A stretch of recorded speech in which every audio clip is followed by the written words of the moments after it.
संघर्ष से रिलेटेड एक पढ़ाई के नहीं है। जो हमारे अंदर काबिलियत है, हमारे अंदर पढ़ाई की काबिलियत है, वो हम कर लेंगे, टाइम लगेगा बट हम कर लेंगे।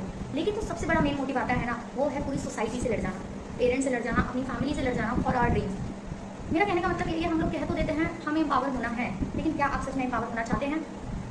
आपको ये जानकर बहुत ज़्यादा हैरानी होगी कि जो शक्ति दुबे मैम है, एक्चुअली मुझे मैम लगाना चाहिए, I can't tell her name, ठीक है, विद माई माउथ। एक तो मेरी सीनियर है, ऊपर से मेरी एक ऑफिसर भी है, तो I should use the ma'am word for her designation. तो उन्होंने, उनकी जो एज है वो 30+ है, मीन्स आप कह सकते हैं 30 भी है, और इस एज के लिए वो अभी तक भी अनमैरिड है। इस एज के अंदर पता है क्या हमारी सोसाइटी में एक चीज़ चल रही है, अगर हम किसी से खुद अपने ड्रीम्स को पूरा करने के लिए हम एज मांग रहे हैं, टाइम मांग रहे हैं कि नहीं मैं इतने एज की हो गई हूँ बट स्टिल मुझे कोई शादी नहीं करनी है, तो ना घर वाले या कोई भी या सोसाइटी कोई टाइम नहीं देगा कि नहीं एक एज हो गई है, एक सही टाइम पे हमारी शादी हो जानी चाहिए, सब हो जाना चाहिए। लेकिन वही चीज़ अगर किसी रीज़न से हमारे अंदर कोई एक कमी, पहली बात तो कमी किसी के अंदर नहीं है, बट सोकॉल्ड सोसाइटीज़ के अपने रिव्यूज़ है, मान लीजिए, ठीक है, कोई भी सबसे बड़ा स्कैम तो हमारी सोसाइटी में, इंडियन सोसाइटी में ये चल रहा है कि अगर एक वुमेन ने अपने कोर्स करने के लिए या अपनी कोचिंग लेने के लिए पेरेंट्स से 2 लाख रुपये में मांग लिए, तो उनको लगता है कितना ज़्यादा कुछ हो गया कि हम कहाँ से इकट्ठे करेंगे या कहाँ से लेकर आएंगे, जो फाइनेंशियली स्टेबल नहीं है उनकी फैमिली की बात करेंगे। लेकिन उसी जगह अगर लड़की ने शादी के लिए हाँ कह दिया, तो वही 2 लाख रुपये अगले दिन लोन पर विद डबल और ट्रिपल इंटरेस्ट पे वो इकट्ठा हो जाएगा। अगर इसमें गलती किसकी है?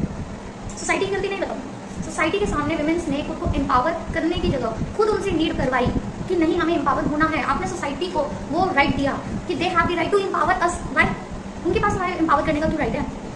हमारी कोई लाइफ में हमें किसी से एम्पावर होने की जरूरत क्यों पड़ रही है? Don't we have the potential to empower ourselves? कि हमारे पास वो पोटेंशियल नहीं है जिससे कि हम खुद को एम्पावर कर सकें?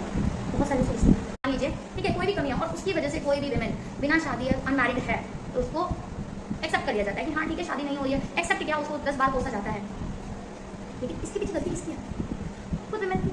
अरे भाई, आपको कौन होते हैं लोग टाइम देने वाले? कौन होते हैं? कोई नहीं। आप किसी से टाइम मांग क्यों रहे हो? आपके पास अगर पोटेंशियल है, आपको लग रहा है कि आप कर सकते हो, तो लड़ो ना। कोई दूसरा कोई आएगा आपके लिए? कोई नहीं चाहता, कोई नहीं चाहता एक टाइम के बाद आप। और दूसरी बात यार, कौन कहता है कि अर्न कर नहीं सकते हैं? ठीक है, अर्न करने के बहुत सारे, फाइनेंशियल सबसे पहले स्टेबल बनो। फाइनेंशियल स्टेबिलिटी के लिए हमारे पास बहुत सारे रिसोर्सेज हैं। आज की जनरेशन के अंदर बहुत सारे रिसोर्सेज है, वुमेन के पास तो इतने ज़्यादा रिसोर्सेज है फाइनेंशियल स्टेबल होने के लिए। मैं आपको यही बताना चाह रही हूँ कि उनकी जो एज है वो 30 है, और उसके साथ भी उनके पेरेंट्स ने उन्हें कंटिन्यू सपोर्ट किया।